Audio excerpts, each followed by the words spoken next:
ኪራ በቃ አንዴ በተፈጠረ ባለፈ ነገር ራስን መውቀስ አቁመ። እንዴት ላቁም ናሆሚ? እናቴን እኮ ነው ያጣሁት። ኪራ እንደዚህ ልል ባልፈልግም ግን በቃ ሰዎች ነው። ሁላችንም የመሞቻ ቀናችን ተቆርጧል። ስለዚህ ሁላችንም ከተጻፈልን ቀን አናልፍ። እና የመሞቿ ምክንያት መሆናችን እኮ ነው የሚያናድድ። ጓደኛዬ እንደዚህ በመሆን ሁላችንም ነው የተጎዳን ያለው። የሞተ ተጎዳ እንጂ እኔማ ምን ሆናለሁ?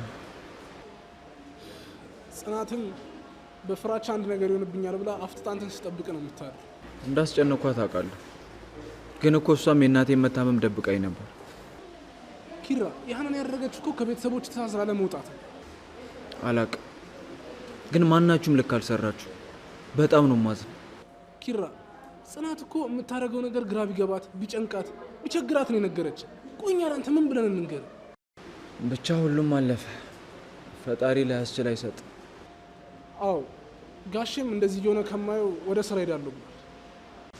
ሰላም ሰላም፣ ጤና ይስጥልኝ ውድና የተከበራችሁ የጽናት ድራማ ቤተሰቦች፣ የጽናት ድራማ በጉጉት የምትጠብቁት ሁሉ እንግዲህ የጽናት ድራማ ክፍል ምዕራፍ 68 ላይ የምንመለከተው እንግዲህ ቀንጨፍ ተደርጎ ተለቋል። ጽናት ድራማ እንግዲህ ኪራ በጣም እናትን ራሴን የገደልኳት እኔ በብስጭት ውስጥ ሆኜ ነው እናትን የገደልኳት ብሎ በጣም በጸጸት ውስጥ ይገኛል። ቤተሰቦቹም እንግዲህ ለኪራ የእናቱን ህመም እናቱ ታሞ ለሱ ላለመና አልተናገሩትም ነበርና ስለዚህ ነው ኪራ በጣም የተናደደ። እናቴ ሳትሞት በፊት ለምን አልነገራችሁኝም? ሁላችሁም ከኔ ደብቃችሁኛል ብሎ ከእያንዳንዱ ጋራ ተጣልቶ ነው ያለው። ከአባቱም ጋራ በጣም ተኮራርፎ ነው ያለው። አባቱም እኔ ያው በሱ ፊት እውነተኛ ሆኜ አልገኝም፣ እምነት አጥቻለሁ፣ በኪራ በልጄ ፊት እምነት አጥቻለሁ ብሎ በራሳቸው በቃ እየተጸጸቱ ነው ያሉት። እንግዲህ ተኮራርፎ ነው ያሉት። እናቱ የኪራ እናታቸው ከሞቱ በኋላ ኪራና የኪራ አባቱ አልተነጋገሩበትም። ጽናትም እንደዛ ከጽናት ጋር በቃ ከቤተሰብ ሁሉ ጋር አልተነጋገረን። ኪራ በጣም ተናዶባታል። ኪራ ጽናት አውቃ ነበረ እናቱ እንደታመመች፣ ነገር ግን አልተናገረችውም። እሱ ይጎዳል ብላ ደብቀው ነበረ። እንግዲህ አሁን እንግዲህ ደብቃኛለች፣ ከኔ ደብቃኛለች፣ እናቴ እንደታመመች ከኔ ደብቃኛለች ብሎ ከጽናት ጋር በጣም ተናዶባታል። ጽናትንም እያናገራት አይደለም። ፊት ለፊቱ መታ ብላ ጠጣ ስትለው እንኳን ከፊት አንቺ ሂጂ ነው ይበላል ብሎ በጣም እንትን እያላት ነው ያለው። እና አሁን ጓደኛው ሁሉም ነገር አልፈዋል፣ ራስን እየጸጸትክ ራስን እየወቀስክ ራስን አትጉዳ፣ ሁሉም ነገር አልፏል። እኛም ቢሆን ያልተናገረ ነው የእናትን ህመም ያልተናገረ ነው ለአንተ ብለን ነው ብሎ ሁሉም ነገር አልፈዋል። አሁን ከአባት ጋራም ታረቅ፣ ከአባት ጋራ ተነጋገር። አባት አንተ ስለዘጋው ልሄድ ነው በቃ ወደ ሀገር ቤት ልሄድ ነው ብሎ ዛሬ ወደ ሆቴል ውስጥ ኪራን አውጥቶ ጓደኛው እየመከረ ነበር። ጓደኛውም እንግዲህ ሁላችሁም ደብቃችሁኛል፣ ሁላችሁም ከኔ እውነታውን ደብቃችሁ ሁላችሁም ጎድታችሁኛል፣ ሁላችሁም አሁን እንዲጸጸት የጸጸት ስሜት እንዲሰማ አድርጋችሁኛል ብሎ እየወቀሳቸው ይገኛል።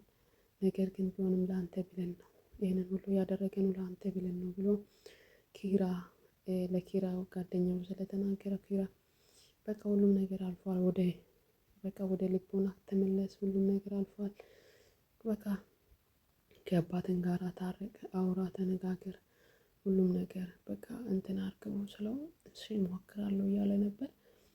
ያው የእናት መሞት እጅግ በጣም ከባድ ነው። እዚህ ጋ እኔ ሲያየው ለእኔ ራሱ እጅግ በጣም ይከብዳል። ለማንም ሰው የሚከብድ ነገር ነው፣ ለኪራ ብቻ ሳይሆን ያው አንድ ሰው እናቱ ታማ ነገር ግን ሳያስታምማት ሳይጠይቃት እነሱም ጥሩ አላደረጉ።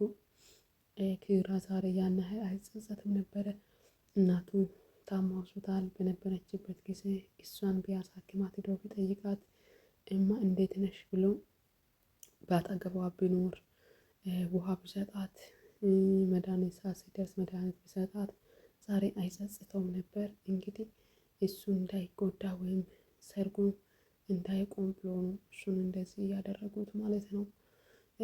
እነሱም ልክ አይደሉም ወይም ልክ ነው ማለትም ያስቸግራል። እውነታው ለኪራም እውነታ አለው እዚህ ጋር እጅግ በጣም ይከብዳል። እንግዲህ እግዚአብሔር ጽናቱን ይስጦ ለኪራ።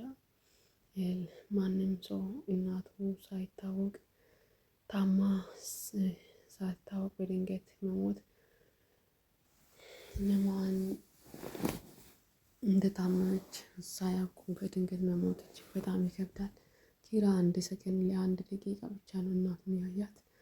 ያው በዛ ላይ ደግሞ እንደታመመች ደብቃው ስታወራ ከጽናት ጋር ሲያወሩ ሰምቶ በሩን ከፈት አድርጎ ሲገባ ለካ እንደታመመች እያወሩ ነበር። ከዛ ለምንድን ነው የደበቃችሁት ብሎ አባቱ በጣም በቁጣ በሀርድ እየተናገረ ነበር። በዛ መሀል ነው እንግዲህ እናቱ አንዳንድ ጊዜ የልብ ህመም ያለ ሰው እንደዚህ አይነት ጩኸት እንደዚህ አይነት ነገር ሲሰሙ ልባቸው በአንድ ላይ ቀጥ የሚለው የኪራ እናትም እንደዚህ ነው የሆኑት። ስለዛው ነው በቃ እኔ ይህንን ስለተናገርኩ ነው ለአባቴ እንደዚህ ስለተናገርኩ ነው እናት በመሀል የወደቀችው በመሀል የምችለው ራሱን እየወቀሰ ነው ያለው። እንግዲህ እጅግ በጣም ከባድ ነው። ሁሌም ቢሆን ጸጸት ውስጥ ነው፣ የዘላለም ጸጸት ነው ለኪራ። እኔ ነኝ የገደልኳት፣ እኔ ነኝ በዛን ሰዓት እንደዚህ ባላደርግ ኑሮ ብሎ ሁሉም እየጸጸተ የሚኖረው ነው የሚመስለው። እግዚአብሔር ጽናቱን ይስጠው። እንግዲህ ያለው ነገር ደግሞ ምዕራፍ 7 ላይ እንመለከት ያለው ነገር እንግዲህ ምዕራፍ 68 ላይ ሁሉም ሲለቀቅ የምንመለከት ነው የሚሆነው። ከባድ ነው እንግዲህ እናትን ማጣት እጅግ በጣም ከባድ ነው ለኪራ። እግዚአብሔር ጽናቱን ይስጣቸው ነው የምለው። እንግዲህ ውድ ቤተሰቦች ይህን ቻናል ሰብስክራይብ፣ ላይክ፣ ሼር እያደረጋችሁ ቀጣይ ጊዜ የምናመጣውን ደግሞ እንመለከታለን። ቀጣይ ጊዜ እስክንገናኝ ድረስ ቀጣይ ምዕራፍ 68 ላይ እንግዲህ ኪራ ተረጋግቶ እንግዲህ እንደሚረጋጋ እናስባለን። እንግዲህ ቀጣዩን ይዘን እስክንመጣ ድረስ ሰላም ለእናንተ። ቻናሉን ሰብስክራይብ በማድረግ ቤተሰቡ ነው። ሰላም ሁኑ ባይ